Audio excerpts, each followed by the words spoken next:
Hello.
Ranjita madam, start.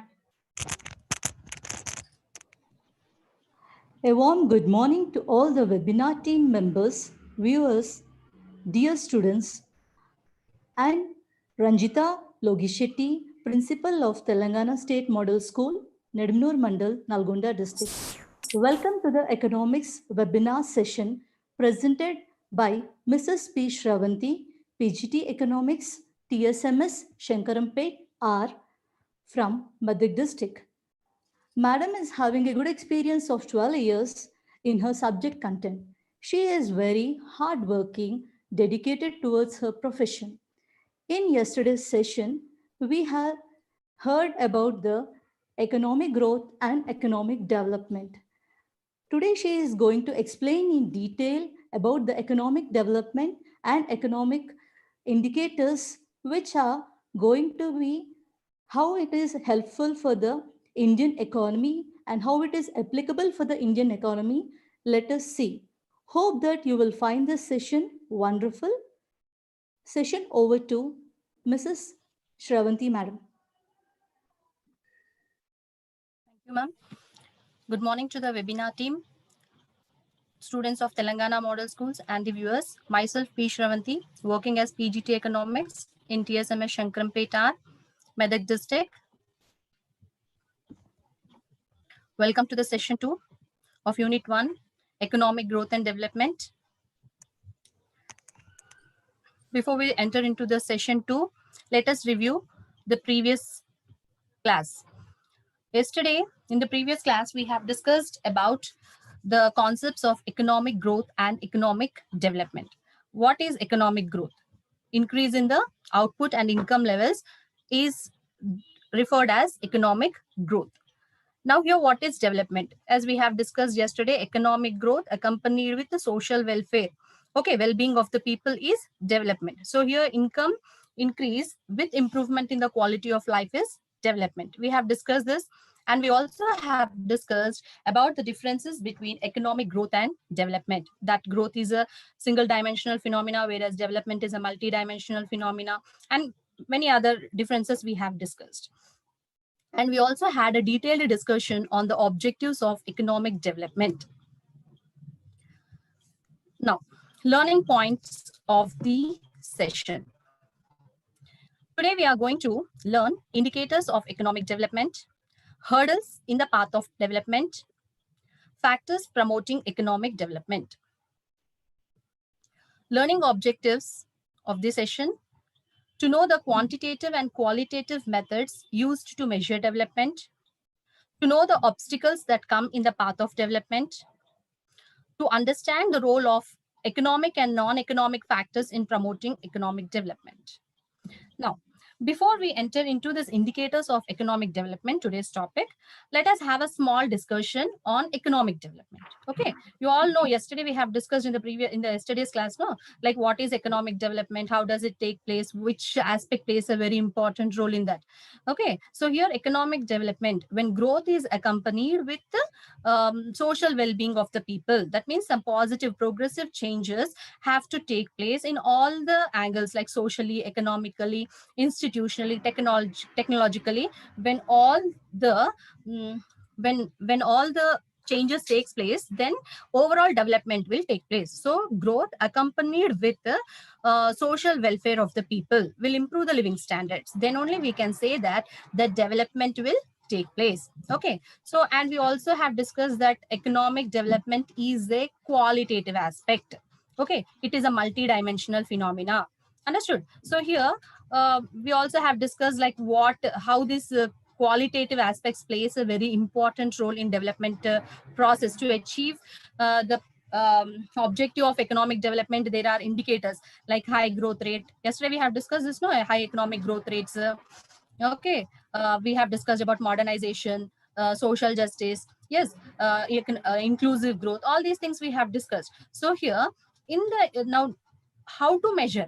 Okay, how can we measure this economic development is taking place or not? For this purpose, there are certain indicators used to measure this economic development. Now let us see what are that indicators. National income, rise in per capita income, physical quality life index, PQLI, human development index, HDI, social progress index, SPI, multidimensional poverty index, MPI.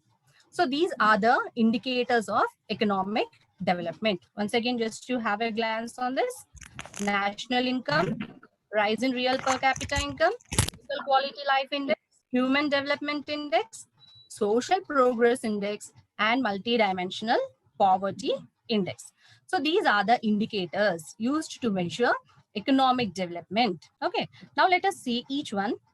Now, first one, if we take national income, what is national income? See, national income, you have learned what is national income in your 10th standard. You also have learned this about this topic in a very detailed discussion about this in your first year also. So national income indicates the total value of all final goods and services produced in a country in a year. Here, see, the total value of all final goods and services produced in a country in a particular year is termed as national income. Okay, so here we are taking the monetary values. Okay, and here we are also specifying the word final. Final in the sense only the goods which are for final consumption. Understood? So here all the value, monetary value of final goods and services produced in a country in a particular year is national income. How this is being calculated? See, Y is equal to consumption plus investment plus government expenditure plus net income from abroad. Y is equal to, Y means income, C is consumption, I is investment, G means government expenditure, X minus M, exports minus imports, that is the income earned from abroad, net foreign income. So here, national income is a indicator. It will tell us whether the development is taking place or not. If a country's income is high, then what will happen? The economic development, the chances of economic development will be high. Or if it is low, then the chances of economic development will be very, very less. So here national income is a very good indicator. Okay, like for example, it will tell based on this income only the countries are being divided developed countries, underdeveloped countries. So income is the main factor which will determine the progress of an economy. Okay, so here do you know what is what is the national income of a country according to 2019? It is rupees 181 lakh crores. So here the point what I want to tell you is the higher the national income, the higher is the economic development, and vice versa. Means if it is low, the development will be low. Next, coming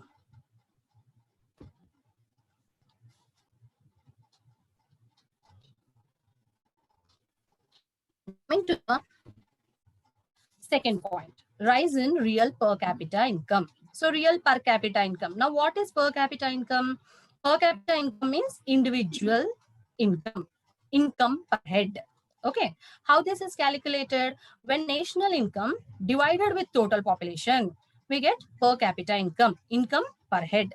Now when this per capita income increases, it means the national income increases. Okay, so here when we can say that the development is taking place when this rise in income is more than the rate of growth of population. Okay, see, population is going on increasing at an alarming rate, but the income is remaining like that only. Then what we can say, that development is not taking place. See, population increases, but the income, along with that income, like it is constant. What will happen? That development is not taking place. So here, the care should be taken that along the population growth should be less and the rise in income should be more. Okay, so this indicates that the economy is progressing. Okay, so here the point what you have to note is the rise in the income should exceed the rise in the population growth. Here exceed in the sense it should be more than population. Okay, rate of growth of population. Now coming to the next point, physical quality.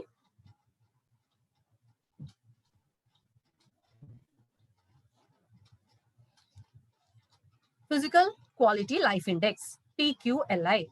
Now, if you see the first two indicators, what we have seen is national income and per capita income.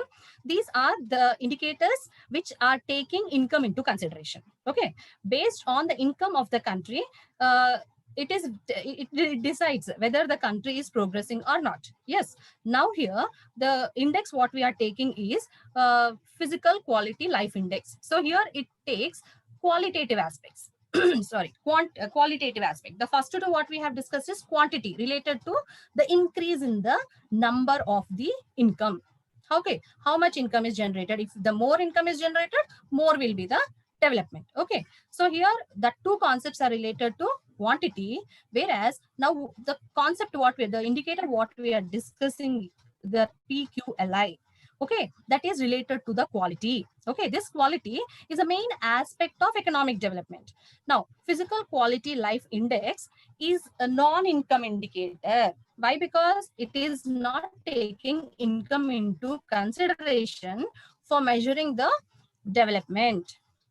This method takes into consideration three indicators. Okay, three methods are used to measure this PQLI for measuring economic development. Now, what is that? What are the three indicators? Life expectancy, infant mortality, literacy.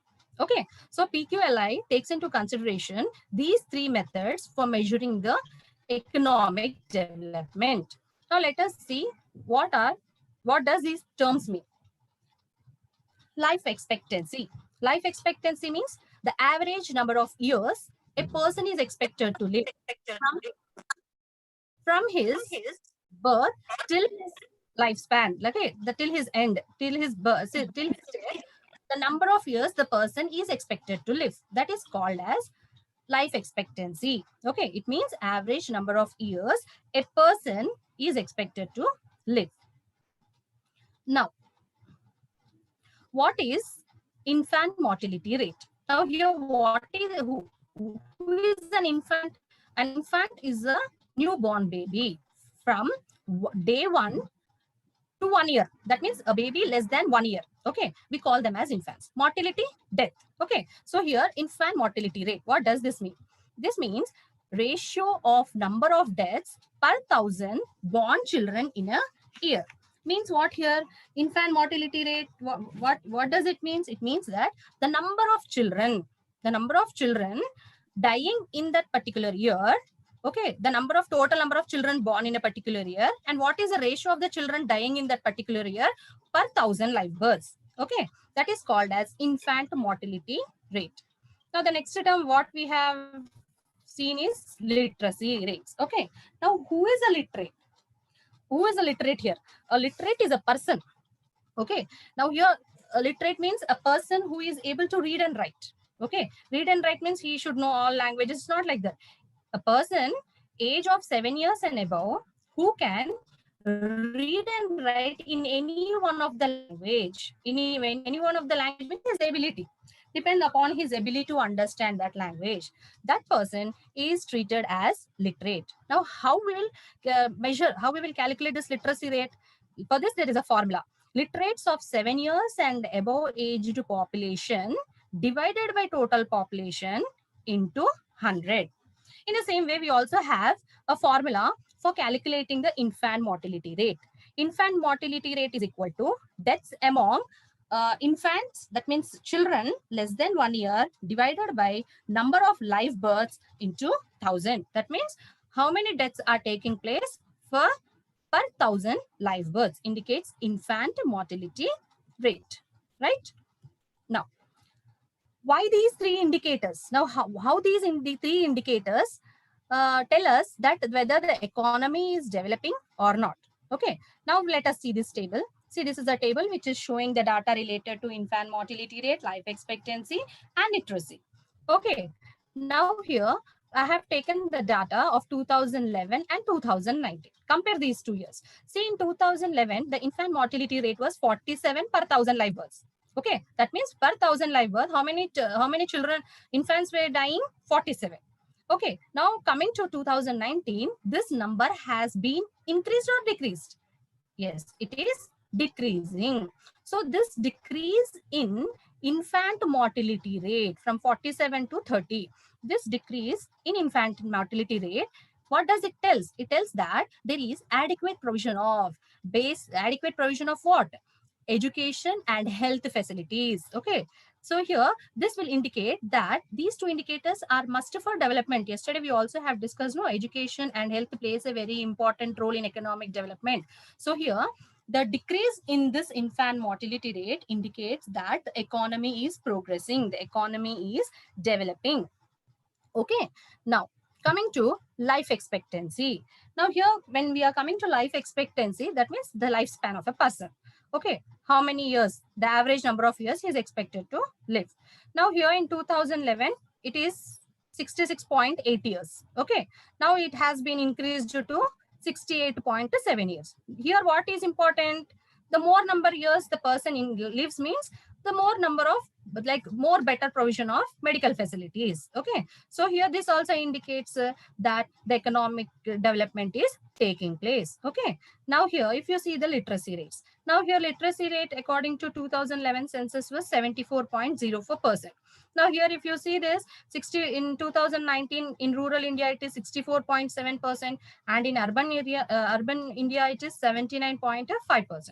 so here overall what we are able to see, that the literacy rate compared to 2011, and when it is compared with 2019, it is also increasing. Okay, so this increase in literacy rates also indicates that the economy is progressing, that economy is focusing on the social factors for the provision of better education and health to the people. So this provision of two sectors should be in qualitative aspect, should be of quality, which will help for development to take place. Okay, now do you know that which state in our country stands at the high rate of literacy? Yes, it is Kerala, which stands at a high rate of literacy. Now coming to the next point.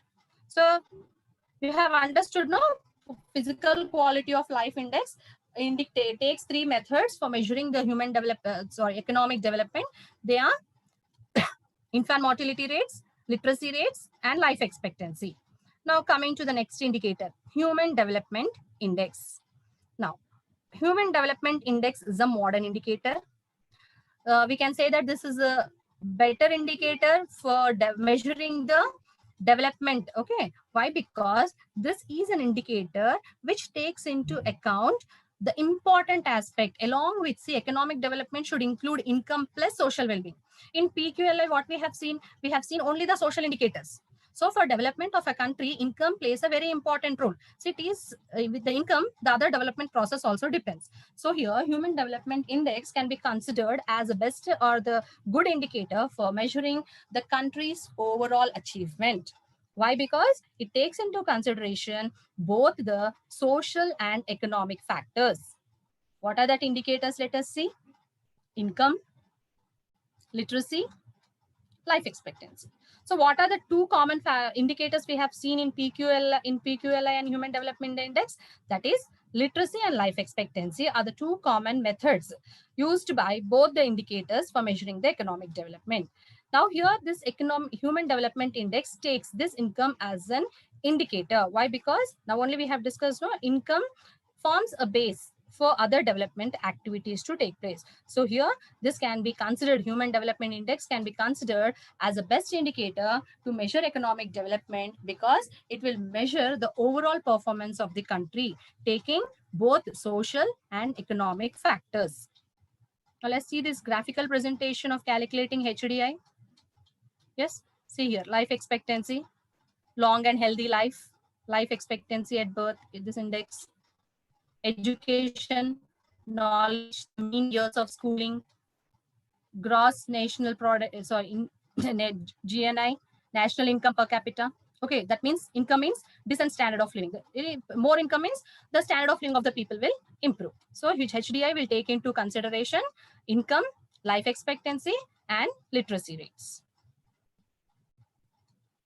Now coming to the another indicator which helps in measuring economic development is Social Progress Index, SPI.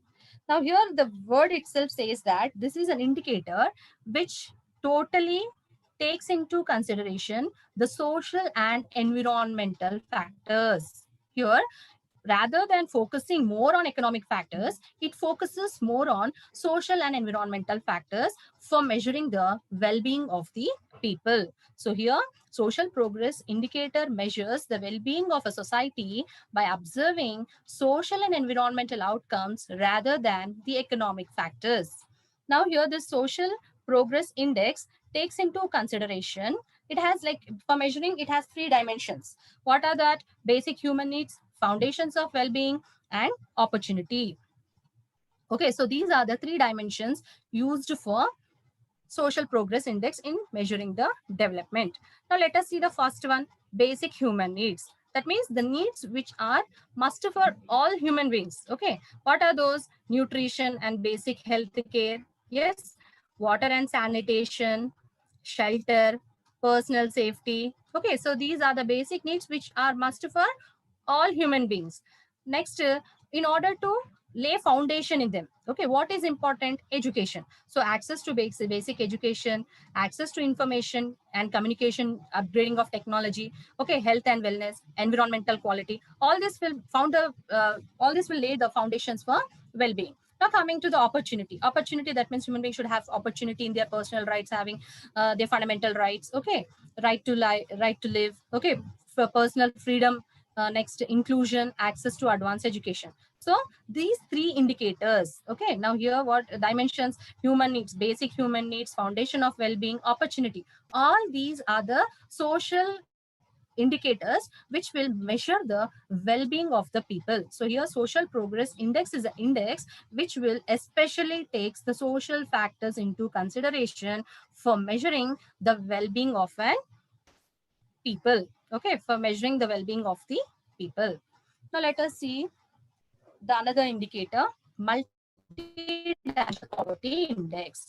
Now multi-dimensional poverty index, multi, yesterday only we have discussed, no, what is this multi means? Multi means which, more, many. Okay, now here this is an indicator which will take many things into consideration, okay, for measuring the development process. Okay, now this concept was introduced in 2010, and mainly it was designed to illustrate the many deprivations faced by the most severely disadvantaged. Here severely disadvantaged means poor people, okay, in their daily lives, such as poor health, lack of education, low living standards. So now here this multi-dimensional poverty index takes into consideration, like it will see, like it is taking consideration into the people who are in poverty. Poverty in the sense, the people who are unable to attain even their basic necessities like food, clothing, and shelter. How many number of people are living below this, okay, are coming under this poverty? If the number is more, it means the economy has to focus on that angles and move an economy towards the path of development. Okay, now what are the indicators? Now it is measured. See, this indicator takes 3 dimensions for measuring economic development. Now for measuring economic development, what it is doing, it is taking 3 dimensions. It has designed three dimensions: health, education, living standards. Okay, now under health, it takes into consideration nutrition. Okay, whether a good diet is given to the people or not, nutritional diet. Okay, child mortality, that only infant mortality rate, whether it is high or low. Okay, next coming to education, it takes into consideration years of schooling, school attendance. Now years of schooling means what? Now here the number of years this child goes to the school. Okay, now this will take into consideration under education. Now coming to living standards. Now here living standards, cooking fuel. Here cooking fuel indicates whether the people are what type of fuel they are using for cooking. Like they are still dependent on wood, or they are using this LPG gas. Okay, this will indicate tell us whether the people are development is taking place in that particular area or not. Improvised sanitation, safe drinking water, whether they have access for safe drinking water, whether they have electricity or not, or still they are without electricity, or flooring, and what are the assets they have. Okay, all these will indicate the living standards of the people. If the people are lacking these facilities, okay, more of these facilities, it indicates that there is a low standard of living of the people. Okay, if this year of schooling and school attendance is very less, then it indicates that there is low education, lack of, the performance of the education is low in that particular area. See here, if there is no nutrition, no proper nutrition, okay, and the infant mortality rate is more in that particular area, then it indicates that there is no provision for better health facilities. So here health, education and living standards are taken into consideration for measuring this multi-dimensional poverty index. Okay, if these all facilities are in good in number to the people, then what will happen? That means the people are above the people are leading a good standard of living. So now these are the indicators what we have discussed till now. The indicators are, let us just have a review on that. The indicators are national income, rise in real per capita income, PQLI, physical quality life index, HDI, human development index, and multi-dimensional poverty index. That means in this we have discussed, no, like both qualitative and quantitative indicators for measuring the development. Qualitative in the sense, what we have taken, PQLI, HDI, multi-poverty dimensional poverty index. What is the quantitative index we have seen here? Income indicators, national income and rise in real per capita income. Now, next topic what we are going to cover is factors hindering economic development. We'll have a very short discussion on this. What are the factors hindering? Hindering means what are the problems, okay, that come in the way of economic development. Okay, if economic development has to take place, there are certain objectives to achieve. So while achieving those objectives, there are also certain obstacles which will come in forth. Okay, so what are that obstacles? Okay, what are that problems that are termed as hindrances to economic development? They are lack of natural resources, low rate of growth of human capital, lack of infrastructure, and vicious circle of poverty. Now here, if we see the first one, lack of natural resources. Now natural resources in the sense that the resources which we get from nature. These like water, okay, forest wealth, all the minerals, these are the resources which we get from nature. These are must for development of a economy. If these resources are not available, or there is a deficient in these resources, there will be a less scope for development. Understood? And the countries which are blessed with these resources but they are not utilizing them properly, then also the scope of development will be less. So here, what is the main important factor? Along with the availability of the resources, the utilization of that resources is also very important. Okay, but the countries which lack these resources means what? The development is lagging behind. Okay, now lower rate of growth of human capital. Now here, what is human capital? Human capital, if we discuss this, we have to go with human resources. Now human resources means here, like for example, the workforce, the people who provide the workforce for an economy. Okay, labor, productivity, the workforce, we can say that the set of people who will provide the workforce for an economy are called as human resources. Now these human resources play a very vital role in development process. how these human resources should be? They should be very skilled, trained, educated, understood.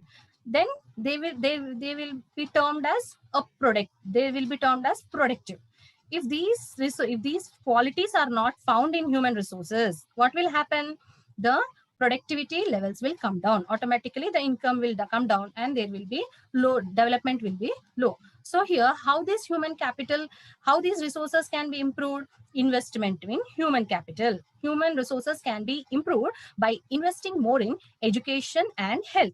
So here, but in developing countries, what is happening is that there is low allocation of funds towards this human capital, which is a big hurdle for the development to take place. Now coming to infrastructure. Now infrastructure in the sense roads, railways, okay, electricity, bridges, all these things which are must for development to take place. But in a country, in developing countries, what is happening?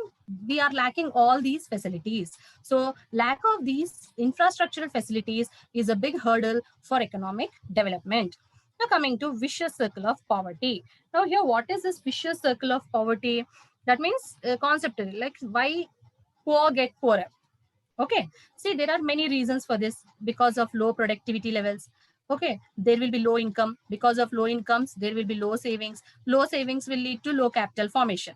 Okay, so this circle goes on, understood, which is very dangerous. See this circle. See here, poverty, low production, low income, low demand, which leads to low capital. Low capital means again low investment, again low production, again we are entering into the poverty. So this circle of poverty is very dangerous. To overcome or to break this vicious circle, what is important? What can we do? How can we break this circle? See, the only thing is, first, the spread of education. Education will act as a very good factor which will help us to break this poverty. Understood? Education will improve the productivity levels, income levels, then there will be high demand, then there will be capital formation, high capital formation, high investments, which will attract the foreign countries, okay, which will attract the foreign investment, then the production will be more, then there will be no poverty. Here we will see development. Understood? So here, these are the hurdles that are coming in the path of development. Now, factors determining economic development. Now here, what are the factors that promote economic development? The factors that promote economic development can be classified under two heads: economic factors, non-economic factors. Okay. Now coming to, let us see what are the economic factors and non-economic factors. Under economic factors, we have capital formation, natural resources, marketable surplus of agriculture, occupational structure, that is a shift from agrarian to industrial sector, and tertiary sector as well. Economic system. Under non-economic factors, we have human resources, education, administrative efficiency, social organization, attitudinal changes. So now all these are the points which comes under economic and non-economic factors. So these are the economic factors and these are the non-economic factors which will promote the development of a nation. Now let us see the first one under economic factors, that is capital formation. Now here, what is capital formation? Children, before telling you what is capital formation, I just want to just review your previous classes. Like you all have studied about factors of production in your class 10 as well as in the intermediate first year. Yes, factors of production. What are factors of production?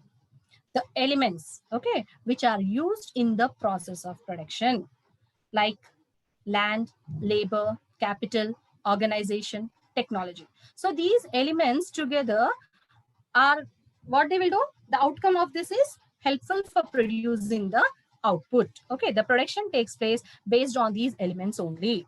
Now here, capital.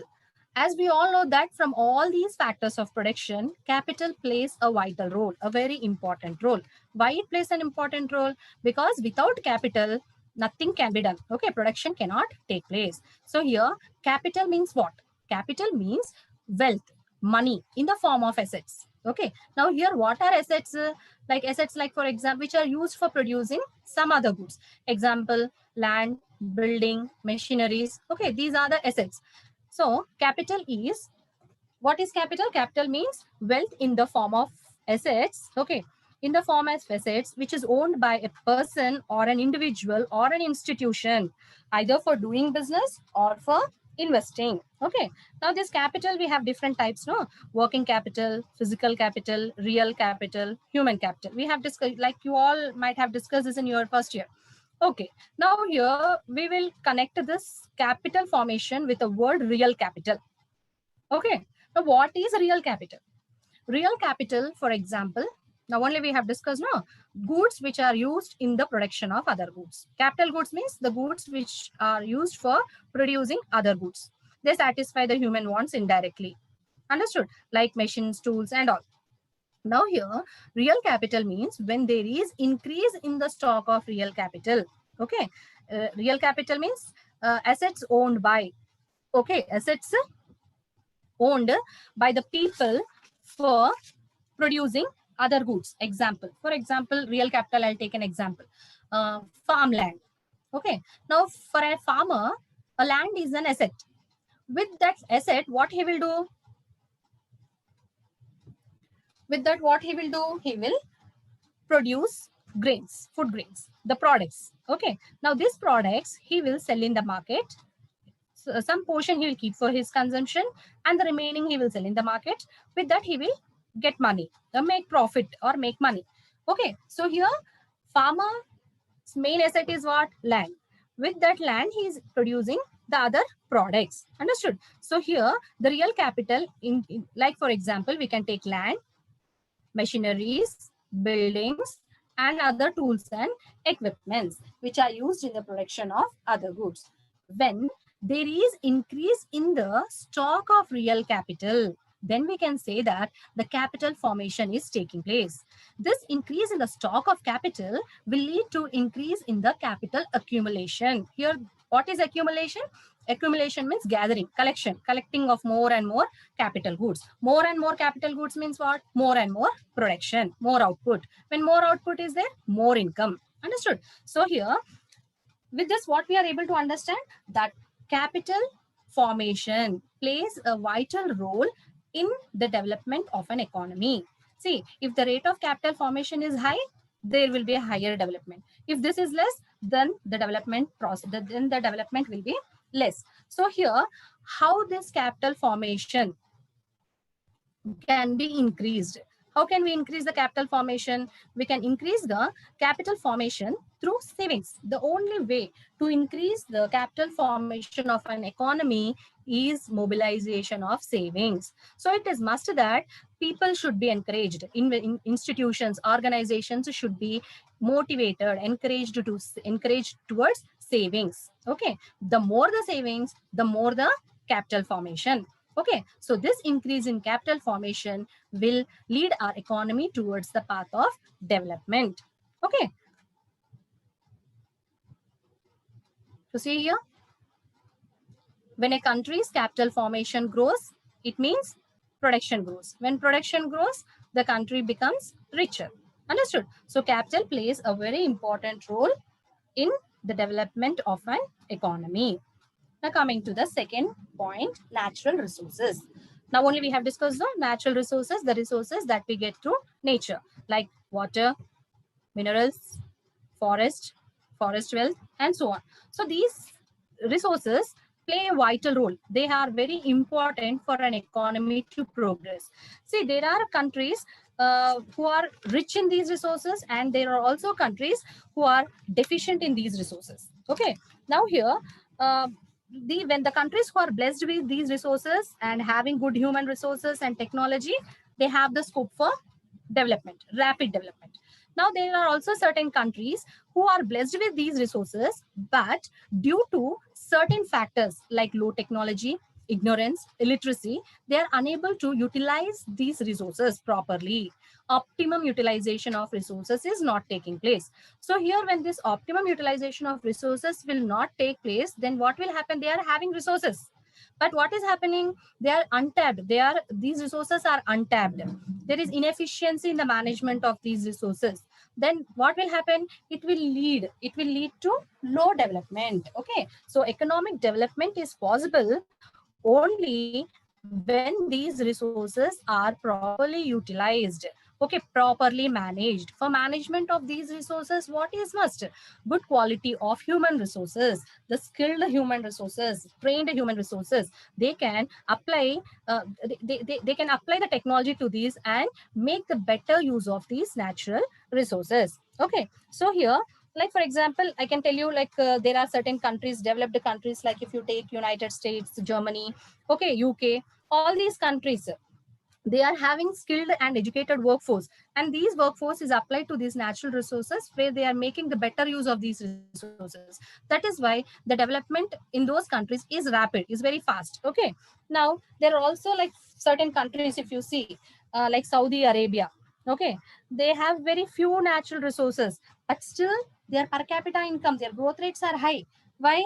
Because of use of modern technology, modernization. Okay, because of quality of human resources. Now if you take our country is a very big country. It is endowed with it is blessed with enormous natural resources, okay, number of natural resources, but still why we are not able to move to that path? Why? Because the certain hurdles like capital deficiency, okay, low technology, not upgrading the technology, big, that is one factor. Capital deficiency is one factor for this. Next, low quality of human resources. Understood? That is why this is there, because of low allocation of funds towards education. Understood? So these all, what they will do, because of this, we are not able to utilize the natural resources properly. When these resources are utilized properly, then the development will take place. So here what I want to say, that along with the availability of natural resources, their optimum utilization is must for the development to take place. Okay. Now, see here, availability of natural resources are essential for economic growth to take place. A country deficient in these resources may not develop rapidly. Along with availability, efficient utilization of these resources is must for development to take place. So not only availability of resources, their proper utilization is must for development, economic development to take place. So coming to the next point, occupational structure, agrarian to industrial sector structure. This here we need a shift. Okay, for development to take place, we need a shift from one sector to the other sector. Now let us see what is occupational structure, then we will link with that. Now what is this occupational structure? The distribution of population according to different occupation is referred to as occupational structure. So in an economy, people, in order to earn their livelihood, they have to undertake different activities. Okay, for that purpose, they have to take different types of occupation. See, all cannot depend upon one occupation. No, in an economy, the occupations are generally classified under three heads. As we all know that, what are those? Primary activities, secondary activities, tertiary activities. Now, all the working population are distributed, okay, among these occupations. Okay, that what we call it as. So that distribution of population in these three sectors is called as occupational structure. Now here, what are the activities that comes under primary sector? Yes, agriculture and other related activities like mining, fishing, quarrying, cattle rearing, all this comes under primary sector. Now, what are the activities that includes in secondary sector? Yes, manufacturing, constructions, and all these comes under secondary sectors. Tertiary activities, this is a sector which provides services. Okay, services to the people. It does not produce any goods, but it provides services. I think you have now, like you all have remembered this. No, you have studied about this in your 10th standard also. Okay, so your tertiary sector is a sector which provides services to the people. So what are that including this? Banking, insurance, okay, restaurants, all this comes under tertiary activities. So here the distribution of population in these occupations, the proportion distribution of population in these three activities called as occupational structure. Now, how much percentage of population engaged in particular sector will decide, okay, whether that particular sector is developing or underdeveloping. Now here, if we see the developed countries, okay, now here if you see the developed countries, the percentage of population engaged in these developed countries in secondary and tertiary sector is very, very high when compared with primary sector. It means that very less proportion of people are engaged in primary activities and more number of population are working population are engaged in these secondary and tertiary sectors, which is a sign for development. See here when they are engaged in these activities, it yields more income. Okay, more income means more savings. More savings means more capital formation. Understood? Now here coming to developing countries. If you see this developing countries, more number of working population are where they are engaged in primary sector. Okay, agriculture and its related activities. Very less proportion of people are engaged in the other two sectors, secondary and tertiary sectors. Okay, so here what will happen if the more number of population are engaged in only one sector, the pressure on that particular sector will increase. So here they should, in order to in order to overcome this, what can be done? There should be a gradual shift of gradual shift of people, the workforce, from the agricultural sector, the primary sector activities to the secondary and the tertiary activities. Okay, when this takes place, what will happen? The advantage is that the country's income towards its share to national income will increase and the pressure on one particular sector will come down. And when this happens, automatically that means it is a sign for development. I hope you have understood this occupational structure, shift of agricultural primary sector to industry and to tertiary sector, okay, which is a sign for development. Now coming to, just you see this occupational structure and economic development. Now here Fisher, an economist, he has related this. He has given a definition related how occupational structure leads to economic development. In every progressive economy, there has been a steady shift of employment and investment from the essential primary activities to secondary activities of all kinds and still a greater extent into tertiary production. That means for economic development to take place, it is necessary that there should be a shift from primary to the secondary activities and from secondary to a large to the tertiary activities. Why? Because tertiary activities play a great role in the development process. Now coming to marketable surplus. Now here, before we discuss about surplus, we will discuss, I want to tell you what is surplus. Okay, now what is surplus? Surplus means something extra, something which is produced in excess. Okay, now marketable surplus in agriculture, what does it mean? It means the excess of output in agricultural sector over and above required to allow the rural population to subsist, or it is the quantity of produce which can be made available to the non-farm of the country. Here non-farm means urban population. Now this excess agricultural surplus which has been produced, this will be utilized for those people who are not undertaking the farm activities. Understood? So this excess surplus is utilized for urban population to survive. Marketable surplus is equal to P minus C. Here MS means marketable surplus, P means total production, C means total requirement. So here when total production is subtracted and total, we minus this total requirement from this, we will get marketable surplus. For example, a farmer has produced 50 bags of paddy. Okay, that is his total production. Now he needs only 10 bags for consumption, for his requirement. So here, how many bags he has produced? 50. What is his requirement? 10. So 50 minus 10. What is the extra what he has produced? 40. Now what that 40 he will do? He will take it to the market, he will sell them and he will make profit out of that. That is the income what he is earning from the agriculture. When there is more excess output in agriculture, it indicates that there is development in the agriculture. Okay, this development in agriculture sector is a good indicator or a good sign for economic development. Now, if a country along with agriculture, see, it wants to take step up, like it wants to go for industrialization. It doesn't mean that for attaining this industrialization, they have to leave their agriculture behind. No, that is not a sign of development. Along with movement of agriculture, they also have to develop the agriculture, because the development of industries and the tertiary sectors depends upon this agricultural sector. Okay, see, agriculture provides raw materials to the industries. It not only produces food grains to the increasing population, it also provides the raw materials to the industries which are must for their development. So the development of one sector is dependent on the other sector.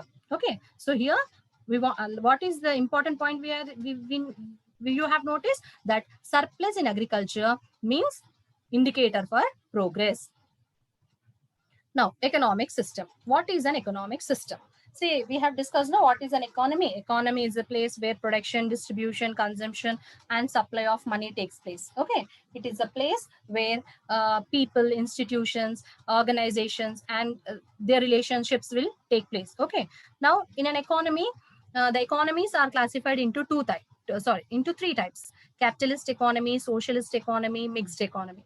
Now, what is a capitalist economy? See here, when the income concentrated, okay, when the assets are concentrated only in the hands of few individuals, they are owned by them and they are operated by them. Here, the main motive is profit.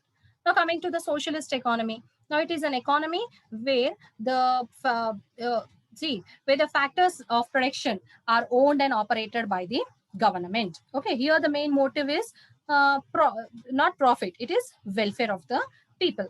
Now, mixed economy. What is mixed economy? It is a combination of two. Okay, the features of capitalist economy and socialist economy. Now, these three systems operate in an economy. Okay, now it is the decision of a particular country which type of economy they are going to take.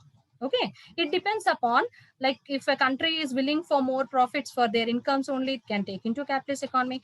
Or if a country's motive is for the welfare of the people, okay, then it will take into consideration the socialist economy. If a country is willing for both capital, that means increase in the profits, and welfare of the people, it indicates that it will and take mixed economy into consideration. See, in any economy, the major problems related with this is the problems related with production, what to produce, how to produce, and whom to be, how it has to be distributed. Okay, if we take only profit into consideration, then these factors will, like capitalist economy, will operate. If the welfare of the people is taken into consideration, then the policies will be framed according to the welfare of the people. So whatever the system they adopt, okay, it is to the choice of the country, okay, whether it is a profit oriented or welfare oriented. So the economic system plays a very important role in the process of economic development. Now, coming to non-economic factors. Now, coming to non-economic factors, first one, let us see human resources. Now, only we have had a detailed discussion on this. Human resources are the people who make up the workforce. Workforce for an economy, for the production to take place. Okay, if these human resources are very poor, inefficient, and unskilled, what will happen? The productivity levels will be less. So here, in order to development to take place, the development of these human resources is must. How these human resources can be developed? By investing more on human capital, that is on education, healthcare. Okay, so if people, human resources are efficient, skilled, and trained, they will lead to high productivity. Okay, they can give more output. When more output, more income. When more income, more capital, more savings, and more capital formation. All this will lead an economy towards the process of development. If these human resources are poor quality, what will happen? It will hamper the growth of an economy. So human resources, good quality of human resources are must for economic development to take place. Okay. Next, education. Now, human resources, in order to improve this human resources connection, see here, in order to have a good quality of human resources, education plays a very important role. As there is a saying that education is the key for success. Okay, for everything, education, what it will do, it will improve the qualities of the human beings. Okay, it will make it will improve the leadership skills. It will make a person a good performer. Okay, it will make them skilled, it will make them efficient. Okay, all these qualities will enhance nothing but for an economy to increase their productivity levels. So education is a fundamental factor for economic development. It will help in rising the labor productivity, creativity, and technological advances. A country becomes more productive as the number of educated workers increases. Next one, administrative efficiency. Now here administrative efficiency, now here this plays a very important role. Okay, like how the administration in an economy should be, it should be strong, it should be honest, efficient, and competent. When these qualities are there, then there will be efficiency in the administration. Okay, now this, when these factors are lagging, what will happen? It will lead to corruption. Okay, it will lead to corruption in the economy. It will create a confusion and disorder in the economy, which is not good for economic development. For example, we can take an example for good administration or efficient administration. Single window clearance mechanism. Now, what is this single window clearance mechanism? It is a place where all the things, all the activities can be done at one point. Okay, this advantages of this is that it will help. Okay, like for example, all facilities are available. See here, all facilities at one place.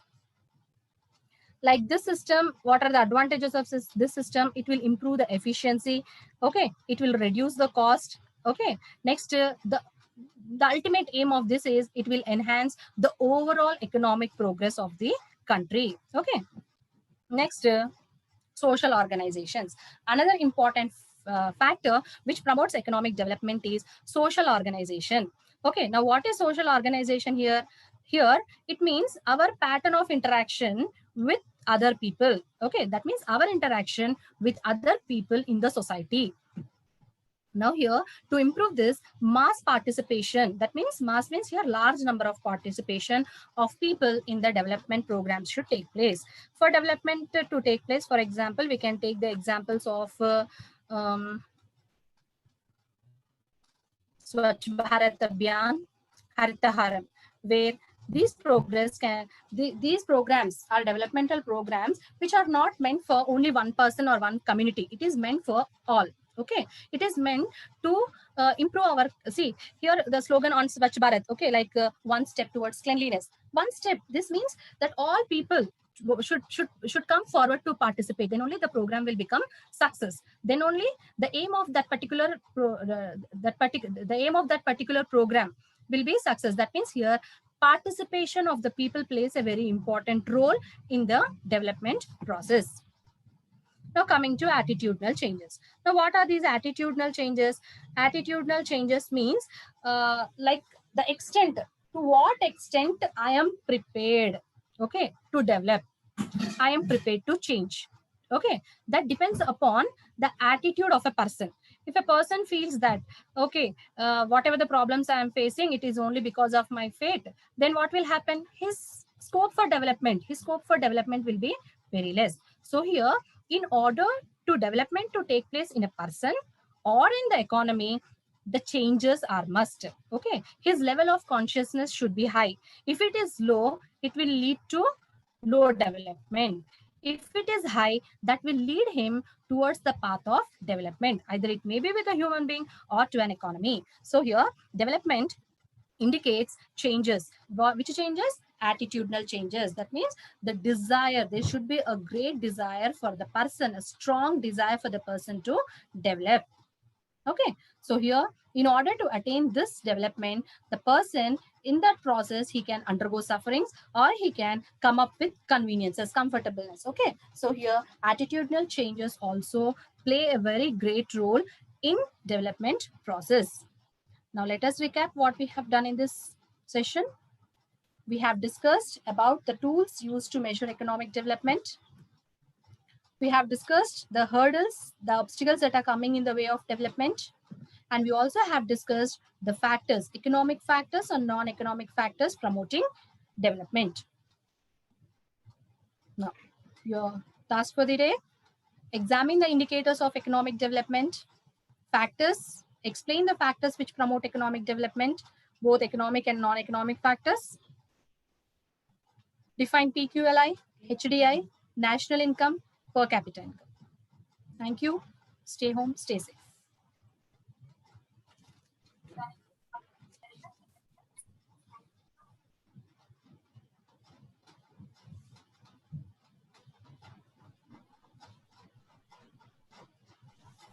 Thank you, Sravanti madam.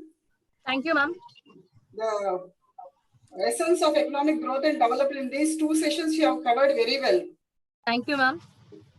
The last part, which makes the students more nearer proper examples like Swachh Bharat Abhiyan Okay. and Hartaharam. The students can connect well. Thank you. Yeah, Thank you for all the effort. The PPT was excellent. Your Thank you, ma'am. presentation was excellent. Thank you. Thank you very much. Thank you, ma'am. Children, please stay tuned. You will have a class on circles. The next session will follow shortly. Stay tuned.